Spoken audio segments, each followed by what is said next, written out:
You're back on the Zero Hour. I'm your host, Richard RJ Eskow. As I was saying before the break, this interview was conducted by exchanging voice messages on WhatsApp because the internet is mostly down in Gaza, or was at the time that we recorded this. So please bear with us in terms of sound quality. My guest is Ahmed Abu Artema. He is a writer based in Gaza, and he recently wrote a piece on the Electronic Intifada website entitled This Time It's Different. What follows is that interview with Ahmed Abu Artema. First of all, I hope you're safe. This is Richard Eskow, and I did want to ask you about your article. This time is different, but first of all, of course, I'm concerned for your safety. I'm deeply upset about the loss of life there, as are so many of us.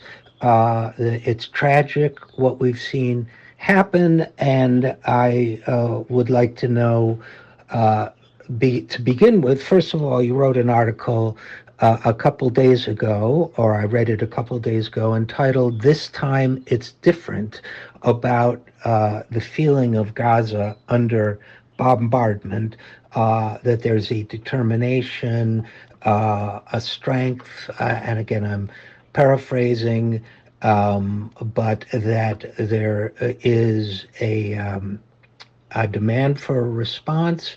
There is a determination, and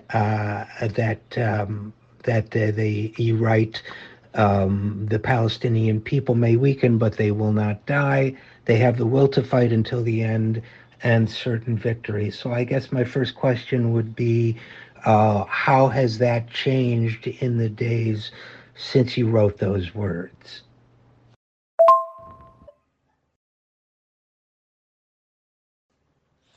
Yes, the Palestinian people are still suffering since 73 years, 1948, when Israel was based on their lands. At that time, Israel kicked them out, uprooted them from their lands, and the Palestinians became refugees. After that, the occupation and the massacres, the blockade, the Israeli violations, the settlement. So the Palestinian suffering is not new. This suffering is continuous since the Israeli occupation started. But this is the first half of the fact. The other half of the fact that the Palestinians, yes, they are suffering, but they have a strong soul. They feel that they are deeply rooted in their land, and they are full of the feeling of a challenge. They are full of their will to continue to fight for their freedom until the end. So yes, the Palestinians are suffering, but we should see the other side. The other side tells us that the Palestinians never surrendered, they never stopped, they are still determined to continue, even when they know that Israel is stronger than them. But their belief is stronger than the occupiers, because they believe deeply that one day this occupation will be ended. One day the Palestinian refugees will return to their homes.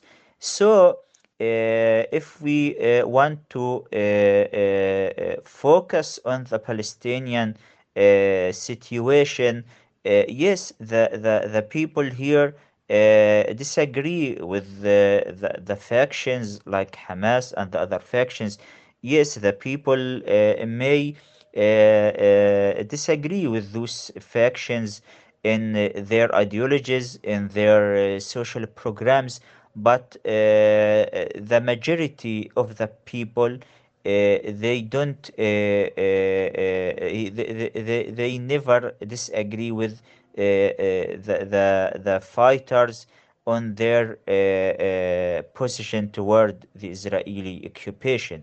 So when the factions and especially Hamas decided to respond on the Israeli violations in Al-Aqsa Mosque, I didn't listen or read anyone criticize Hamas in this. All the people here looked at Hamas as a hero, that they are defending the Palestinian rights and the Palestinian homes. So this is important to focus on, that the people, not only in Gaza, but the Palestinian people in general, yes, they are suffering, but in the same time, they need someone or to look at him as a hero, as a fighter for their freedom. Those fighters express the deep Palestinian will to be free and to end this colonization. You also wrote that the reality of suffering and tragedy is always present in Israeli aggressions on Gaza. Still, this time the escalation feels meaningful. It feels heroic. Of course, heroism and tragedy are closely linked, but how are I'm hearing people say that the onslaught is even more vicious and severe than in previous attacks. How are people holding up? The Israeli occupation crimes are continuous against the Palestinian people.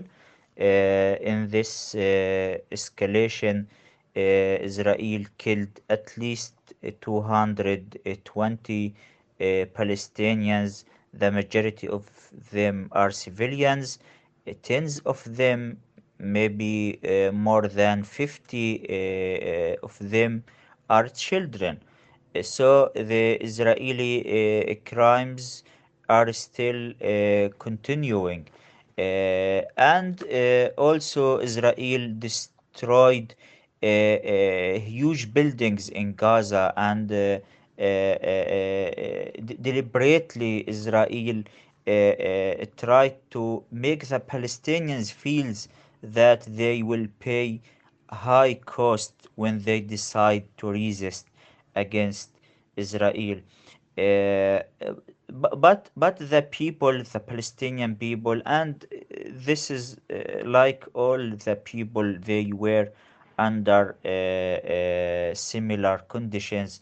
The Palestinian peoples feel the challenge. They feel that they should confront against the Israeli occupation. So they believe that it's a battle about the will. So yeah, they pay a high price from their loved ones, from the destruction, from the economy, but they insist into making Israel in the same time to pay the price.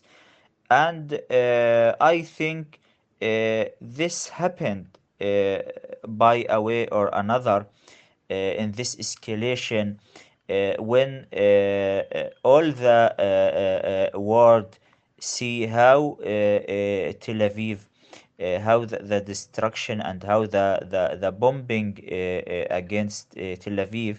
Yes, no comparison between the Palestinian rockets and the Israeli advanced rockets and weapons, at all, no comparison.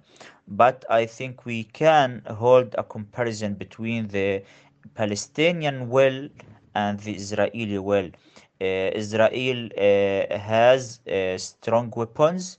It can destroy, it can kill, but the Israeli society knows that it they don't have the deep relation with this land and in Palestine like the Palestinians feel. The Palestinians feel that they are related strongly to their land and to their history and to their homes. So they think that we should stay here and we should resist, not because the Palestinians like to lose their loved ones, or because they loved the wars, but because they were forced to walk in this way. They don't have other choice. The Palestinians are resisting because they don't have other choice. Because what's the other choice? Israel doesn't want any Palestinian. Israel, the Israeli, the Zionist vision is how to evacuate this land from all the Palestinians, and how to settle all the lands. So, if the Palestinians decided to adapt with the Israeli colonization, Israel itself will not accept the Palestinians. Its strategies depend on how to escape, how to kick out all the Palestinians. So the Palestinians find themselves in this way, that they should resist, they should feel a challenge against the Israeli occupation, and they should continue in this way until the end.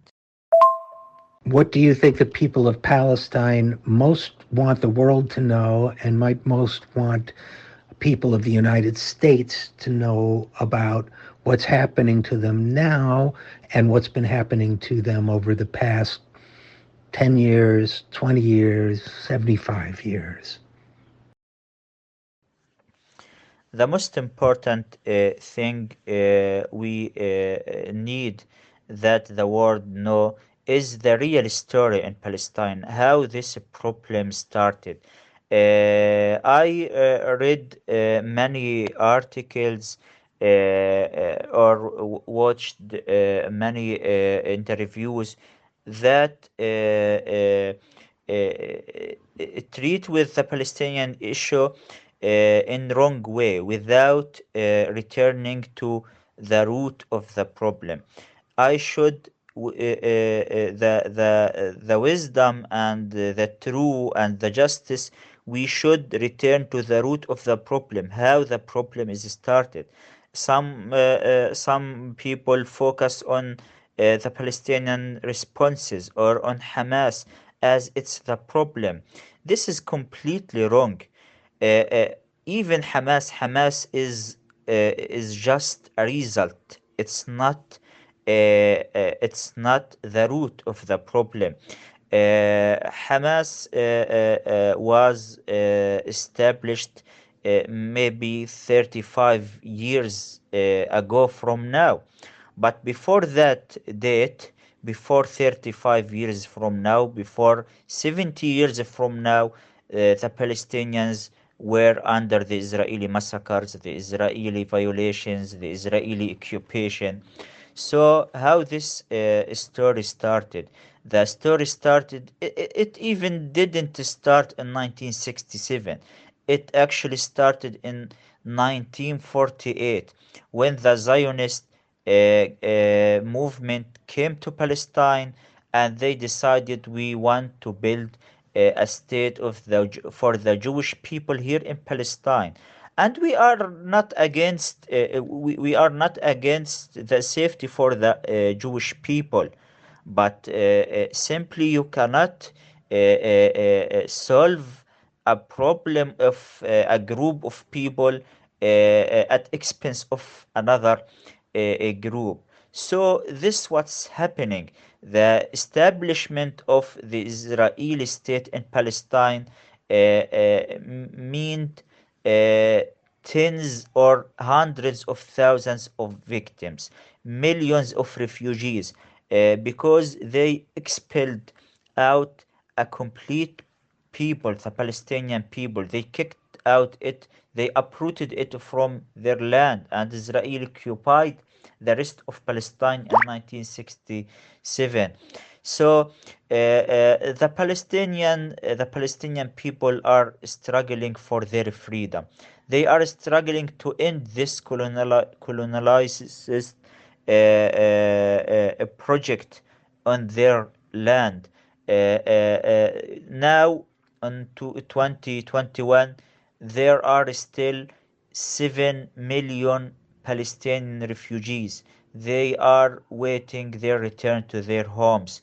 The Palestinians are millions of other Palestinians inside Palestine. They are still live inside the prisons, inside the walls and the fences. So the reality in Palestine is horrible. It's not only some problems between the state of Israel and some groups in West Bank or Gaza. This is not the true picture. The reality that there are a state of apartheid, there is a state of apartheid, there is a continuous suffering of millions of people, and we struggle to end this suffering, and we struggle to get our freedom and our dignity.